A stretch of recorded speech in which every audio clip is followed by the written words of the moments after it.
ने 2024 के लिए नारा तय कर लिया है। तीसरी बार मोदी सरकार पर तैयारी की जा रही है। दक्षिण पट्टी पर भी अपना असर दिखाने के लिए रणनीति बना रही है।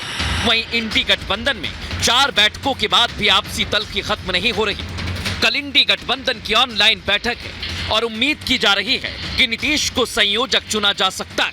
लेकिन सवाल ये कि जब 4 बैठकों में कुछ तय नहीं हो सका तो क्या इस ऑनलाइन बैठक से 28 पार्टियों के बीच सहमति बन जाएगी? इंडी गठबंधन की पिछले 6 महीने की गतिविधियों पर गौर करें तो गठबंधन का नेता तय करने में आपसी तकरार जग जाहिर है। 9 राज्यों में सीट शेयरिंग को लेकर खींचतान किसी से छिपी नहीं है और अब बात बदजुबानी तक आ गई है। पंजाब ते दिल्ली च मां अपने बच्चे नूं दुनिया की सब तो छोटी कहानी सुना सकती है, एक थी कांग्रेस। आने वाले समय में माताएं ये भी कहेंगी कि एक पार्टी थी जो आजकल तिहाड़ में मिलती है।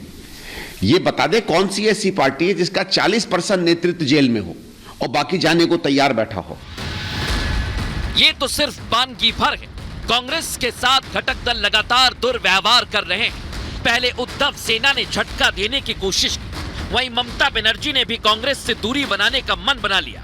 नीतीश को दरकिनार करने का आरोप भी कांग्रेस पर लगा और ऊपर से सीटों को लेकर इंडी गठबंधन में बवाल तो भीषण छिड़ गया है। अखिलेश जी ने कांग्रेस के लिए इस्तेमाल की थी, किस प्रकार की शब्दावली उद्धव सेना के संजय राउत ने संजय निरुपम के लिए की थी, सीटों को लेकर किस प्रकार का घमासान था।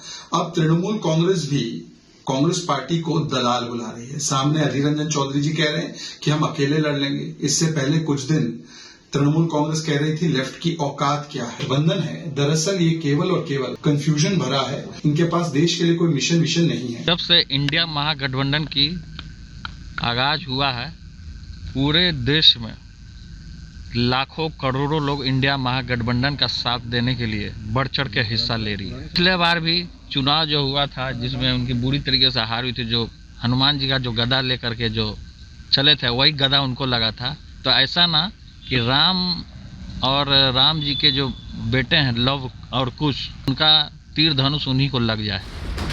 एक तरफ इंडिया अलायंस में आपसी जंग जारी है, उधर पीएम मोदी मिशन साउथ पर हैं और बीजेपी की नजर 131 सीटों पर है। मिशन साउथ पर सिर्फ मोदी ही नहीं, बड़े बड़े नेता लगातार दौरा कर रहे हैं। हमारी सरकार राज्य के विकास से देश के विकास के मंत्र पर चलती है। पिछले 1 साल में केंद्र सरकार के 40 से भी ज्यादा अलग अलग मंत्रियों ने 400 से ज्यादा बार तमिलनाडु का दौरा किया है। जब तमिलनाडु का तेज विकास होगा तो भारत का भी विकास तेज होगा। मतलब इंडिया अलायंस खुद में उलझ चुका है। ऐसे में सवाल यह है कि इंडिया अलायंस जब खुद में ही लड़ता रहेगा तो 2024 में मोदी का मुकाबला कैसे करेगा? सवाल यह भी है कि नीतीश के संयोजक बनने से इंडी की गाड़ी पटरी पर लौट आएगी। और सबसे बड़ा सवाल यह कि राम मंदिर विरोधी अपनी छवि से विपक्ष कैसे पार पाएगा? पूछता है भारत।